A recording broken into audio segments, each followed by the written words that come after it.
Lutte contre la criminalité organisée, renforcement du dispositif malgache.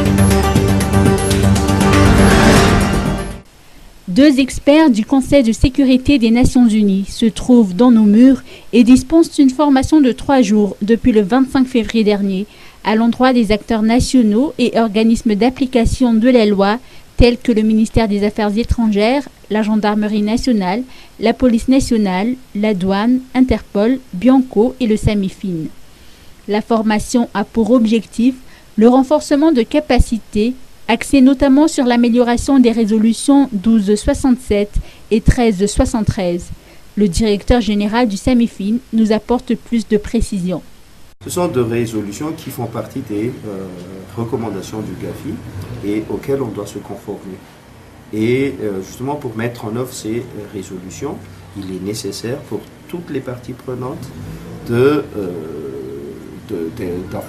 bénéficier donc d'une formation spécifique, parce qu'il y a des aspects techniques dans la mise en œuvre de ces résolutions du Conseil de sécurité. Évidemment, c'est lié à notre engagement international en tant que membre des Nations Unies et en tant que partie prenante dans la lutte contre la criminalité organisée, dans la lutte contre le blanchiment de capitaux, le financement du terrorisme. Donc ça fait partie de notre engagement et, comme je l'ai dit tout à l'heure, il est indispensable pour les acteurs nationaux d'être au fait des pratiques quant à la mise en œuvre de ces résolutions.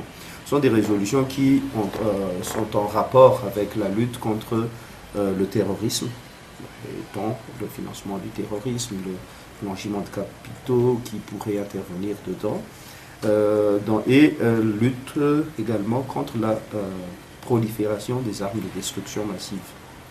Encore une fois, il y a des aspects techniques sur lesquels on a besoin d'être initié pour pouvoir mettre en œuvre ces recommandations et se conformer donc aux standards internationaux quant à la mise en œuvre de ces recommandations.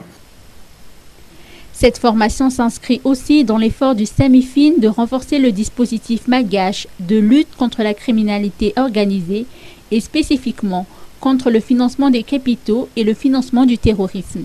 Si la loi 2018-048 sur la lutte contre le blanchiment de capitaux a été adoptée la fin de l'année dernière, une loi sur le recouvrement des avoirs illicites doit impérativement compléter ce dispositif.